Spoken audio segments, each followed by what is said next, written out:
Comme beaucoup, tu as sûrement des idées ou des croyances, pas forcément conscientes, qui te bloquent dans ton quotidien. On ne m'aime pas. Je ne suis pas compétent ou compétente. Je ne mérite pas de ce que l'on m'a donné. Ou encore, je n'arriverai jamais à faire ça. Dans cet épisode, je te propose de toutes les dégommer. Et surtout de te montrer comment le faire par toi-même. Pour commencer cet épisode, je voulais te proposer une vieille habitude. Une petite visualisation qui va te permettre de t'ancrer dans le sujet. Si la situation le permet, je te propose de fermer les yeux pour encore mieux apprécier cette très courte histoire. Aujourd'hui, on suit Mohamed dans le désert. C'est un éleveur de chèvres nomades. Il se déplace de marché en marché pour vendre le lait de ses animaux. Un soir, il décide de bivouaquer dans le désert, mais il se rend compte qu'il n'a pas le bon nombre de laisses pour attacher ses chèvres. Pour la dernière, il fait juste semblant de l'accrocher, mais contrairement aux autres, elle n'a rien autour du cou. Il se couche en espérant qu'elle reste bien sur le camp. Le lendemain matin, aux aurores, il découvre avec une grande joie que ses 12 chèvres sont toujours là. Aucune ne manque à l'appel. Quelques minutes plus tard, il lève le camp et part pour le village voisin. Au bout de 5 minutes de marche, il ne compte que 11 chèvres derrière lui. Il décide alors de retourner sur le camp, et là, avec une grande surprise, il retrouve sa 12e chèvre qui n'a pas bougé d'un seul mètre. Il se rend alors compte qu'il ne lui a pas retiré cette laisse imaginaire. Pourquoi cette histoire ? Juste pour te montrer que souvent, il y a des idées, des croyances imaginaires, pas forcément véridiques, qui nous bloquent dans une situation, dans une vie que l'on n'a pas vraiment choisie. Et ces dernières ne nous permettent pas d'avancer. Dans cet épisode, je vais donc te parler des croyances. Je vais t'expliquer ce que c'est, comment elles se créent, et surtout, le plus important, comment s'en libérer. Salut à toi, tu es sur le podcast Dépasse-toi. Je suis Sylvain Viens et je partage avec toi toutes les connaissances et les outils que j'ai acquis à travers de nombreuses lectures, réflexions et expérimentations en tout genre. À la fin de cet épisode, tu ne seras pas plus riche financièrement, ni plus beau ou plus belle physiquement, mais je peux te promettre que tu auras appris quelque chose qui te servira dans la vie de tous les jours.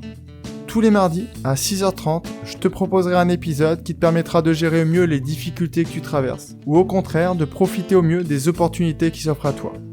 Je te propose aussi de t'abonner à la newsletter, car c'est dans celle-ci que j'irai encore plus loin avec toi. Aujourd'hui, on parle donc des croyances limitantes.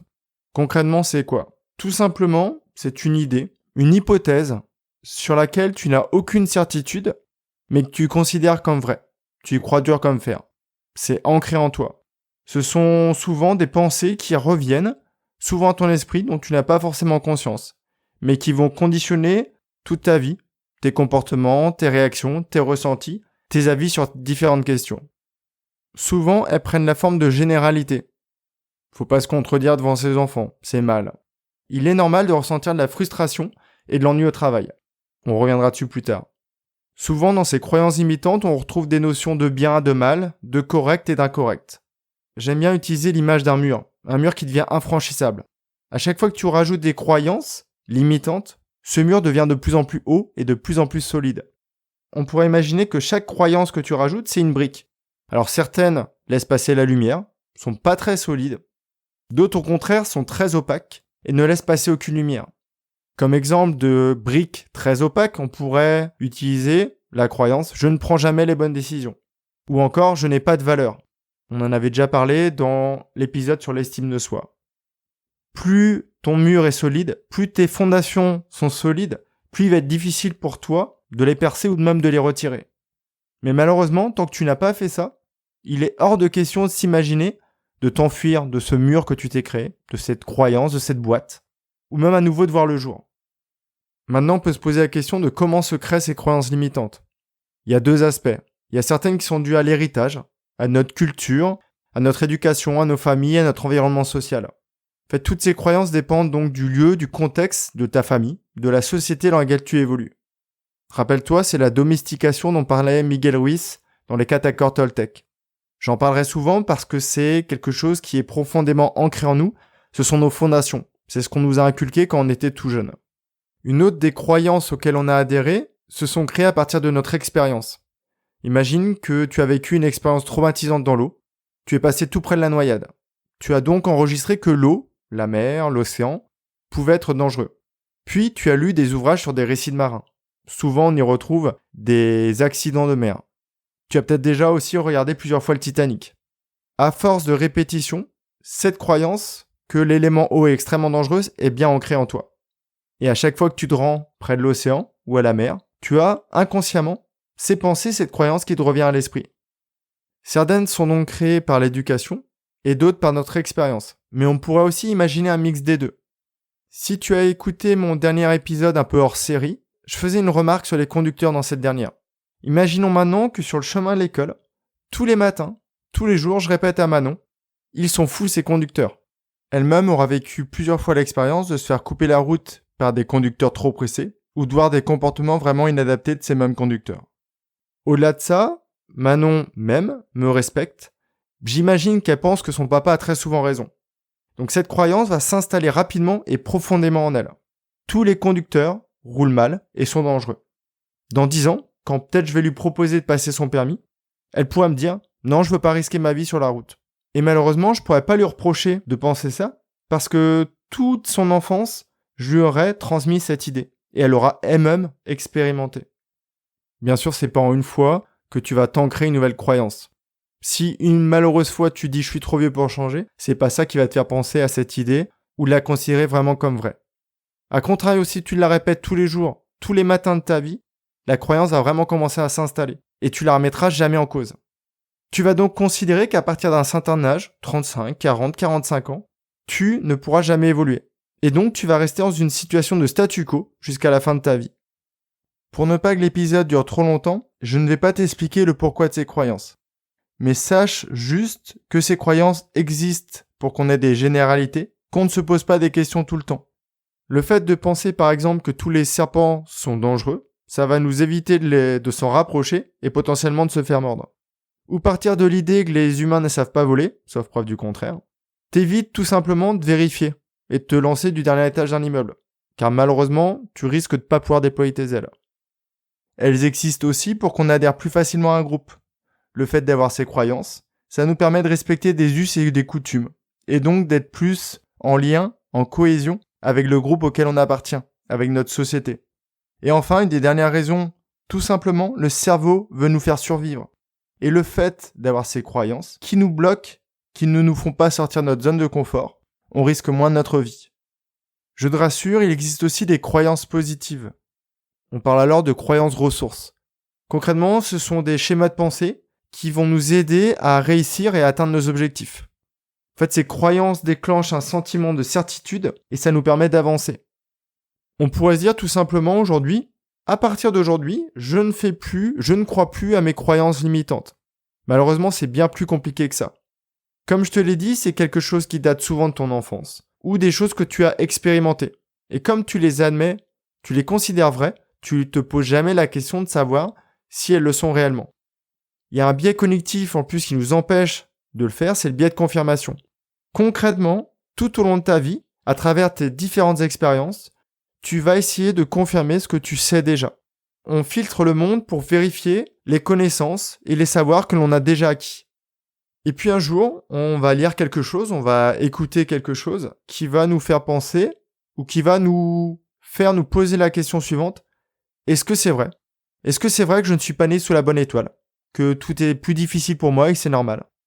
Si tu remets jamais en cause ton biais de confirmation et que tu as la croyance qu'à 50 ans on peut plus évoluer dans la vie, tu vas ne faire que remarquer, à travers la vie, à travers les médias, à travers tout ce que tu vas lire, des petits vieux qui ont du mal à bouger. Jamais tu verras le petit papy de 60 ans qui a monté sa start-up, ou cette mamie grisonnante qui a eu son bac avec mention bien. Le fait aujourd'hui de prendre conscience de ce biais de confirmation, ou de prendre connaissance si tu ne le connaissais pas, ça va pas forcément te permettre de le supprimer, mais peut-être que ça va te permettre d'identifier des croyances qu'aujourd'hui tu as intégrées en toi et qui ne sont pas vraies. Comment tu peux les identifier ? Comme j'ai dit, ce sont des généralités. On retrouve souvent les mêmes termes. Tous les hommes sont. À chaque fois que jamais je n'arrive à, je suis trop ou je ne suis pas assez. Toutes ne sont pas forcément bonnes à déconstruire. Certaines ne sont pas très impactantes. Si tu penses qu'en Bretagne, tous les étés sont pluvieux, c'est pas très grave. Et au pire, l'année prochaine, j'aurai un peu plus de place pour ma serviette. Et la conséquence est relativement faible. Tu vas peut-être choisir la Vendée pour ton prochain lieu de vacances. En revanche, certaines sont vraiment impactantes. Si par exemple tu as la croyance que le travail est toujours pénible et ne peut pas être épanouissant, tu ne vas jamais remettre en cause l'activité que tu as aujourd'hui, car tu vas considérer que tous les futurs jobs que tu pourrais avoir seront exactement pareils. Et donc, tu ne changeras pas. Supprimer quelques croyances limitantes de ton existence, c'est potentiellement changer certains comportements. Tu vas pas forcément réagir de la même manière en fonction des personnes que tu vas rencontrer, car tu n'auras plus les mêmes croyances. Ça va aussi t'ouvrir de nouvelles portes. Imagine que tu joues à un jeu et que tu redéfinisses les règles. Il y a des comportements que tu avais, que tu n'auras plus, mais peut-être des nouveaux vont s'instaurer. Pour se libérer de ces croyances limitantes, je voudrais te proposer un processus en 4 étapes. Dans un premier temps, c'est les identifier. Si aujourd'hui ta carrière est très importante et que ta valeur travail l'est aussi, et que tu veux progresser dans ton entreprise, pose-toi la question, qu'est-ce qui t'interdit de le faire ? Prenons un autre exemple, si aujourd'hui tu es parent et que malheureusement tu te disputes beaucoup avec tes enfants, essaye de te poser la question, qu'est-ce qui te fait te disputer avec tes enfants ? Peut-être tout simplement c'est cette croyance qui te dit que les enfants sont plus jeunes, doivent respecter les plus anciens et donc doivent t'obéir. Mais pose-toi la question, quand tes enfants ne t'obéissent pas, est-ce que c'est par manque de respect ? Est-ce que c'est par méchanceté ? Ou tout simplement c'est par insouciance et par envie de jouer ? Je t'ai souvent parlé de l'écriture et j'avais fait 2 épisodes dessus. Utilise l'écrit pour identifier toutes ces croyances. Maintenant que tu as ces croyances, on va passer au step 2. À l'étape numéro 2, ce serait de les prioriser. Comme je te l'ai dit, certaines croyances ont très peu d'impact. Le fait de penser qu'en Vendée, il y a plus de soleil qu'en Bretagne, c'est potentiellement vrai, en plus. Mais surtout, ça n'influence que sur le lieu de tes vacances. A contrario, si tu penses, par exemple, une croyance un peu plus forte et plus limitante, plus contrariante pour nous les Bretons, penser que tous les hommes bretons sont alcooliques, ça va peut-être potentiellement te fermer des portes. Imagine, tu es sur un site de rencontre et tu trouves un profil qui te correspond complètement. Jusqu'au moment où tu vois que cette personne habite Brest ou Rennes. Et là, tu as cette croyance qui te revient à l'esprit et qui fait que tu vas passer sur un autre profil. Après avoir identifié, priorise-les. Vois quelles sont celles qui impactent le plus ta vie. La 3e étape, c'est de s'en libérer. C'est de les déconstruire. À chaque fois que tu as identifié une croyance limitante, essaye de voir dans la vie de tous les jours quels sont tous les éléments qui te font penser qu'elle n'est pas vraie. Au bout d'un moment, tu auras collecté suffisamment d'indices, suffisamment de preuves que cette croyance qui te limitait était complètement erronée. Et dans ce cas-là, elle n'existera plus. C'est un peu comme si tu avais réussi à retirer la brique de ton mur. Malheureusement, en retirant une brique, tu peux passer une main. Si maintenant tu arrives à retirer toutes les briques autour de cette même brique, tu vas pouvoir passer le corps et potentiellement sortir de ta situation actuelle. La 4e étape de ce processus que je considère optionnel, ce serait de créer des croyances contraires. Si aujourd'hui tu te sens vraiment nul et que tu penses pas que tu puisses changer, si demain tu te dis « Non, en fait, je suis un génie, je sais tout faire et je vais tout faire », ça fonctionnera malheureusement pas. Il faut rester relativement pragmatique et réaliste dans cette croyance contraire. En revanche, tu peux dire « Tous les jours, je fais des efforts pour évoluer, pour me changer et pour acquérir de nouvelles compétences. » Et là, la probabilité que ça fonctionne est beaucoup plus importante. Avant de te quitter, je voulais revenir sur le titre de cet épisode, se débarrasser des croyances limitantes. Je suis pas sûr que ce soit le bon terme. Je pense encore une fois qu'il faut mieux accueillir ces croyances, s'en libérer. C'est pas forcément les combattre. Si on pouvait reprendre l'image de la feuille blanche dont je t'avais parlé dans un épisode précédent, sur ta feuille aujourd'hui il y a des choses qui sont notées, qui sont pas forcément bonnes, qui te bloquent peut-être aujourd'hui dans ta vie actuelle. Mais tout simplement, au lieu de les effacer, au lieu de les raturer, tu peux peut-être les modifier, rajouter les petits détails, peut-être gommer certains éléments pour en rajouter d'autres. Donc l'idée, c'est peut-être pas forcément de t'équiper d'un gros burin pour défoncer toutes ces briques, mais c'est de te procurer une petite gomme, des petits crayons de couleur pour colorier cette feuille et pour faire en sorte que ce qui est inscrit corresponde à la vie dont tu as vraiment envie. Encore une fois, je suis pris par le temps, mais si jamais tu es abonné à la newsletter que j'envoie tous les jeudis pour enrichir les épisodes, je vais t'envoyer les différents steps beaucoup plus détaillés, avec des petits exercices à faire et des exemples. Il y a beaucoup de croyances qui sont générales et qui malheureusement impactent la vie de beaucoup de personnes. Si jamais tu as apprécié cet épisode, je t'invite à le partager. Et retire-toi de l'esprit cette croyance que si toi tu ne le fais pas, d'autres le feront. Parce que c'est pas forcément vrai. J'espère vraiment que tu vas mettre en pratique ce que tu as entendu aujourd'hui. J'ai plusieurs fois abordé la rancœur comme un poison du cœur. Les croyances limitantes, c'est un poison de l'esprit. Elles te figent, elles te bloquent dans ta vie actuelle et tu n'oses pas bouger. Fais en sorte de retirer ces briques ou de prendre ta gomme et tes crayons pour faire de beaux coloriages et de beaux dessins sur ta feuille blanche. En attendant le prochain épisode, je te souhaite une très belle journée. Prends bien soin de toi et dès aujourd'hui, identifie quelques croyances et commence à les déconstruire.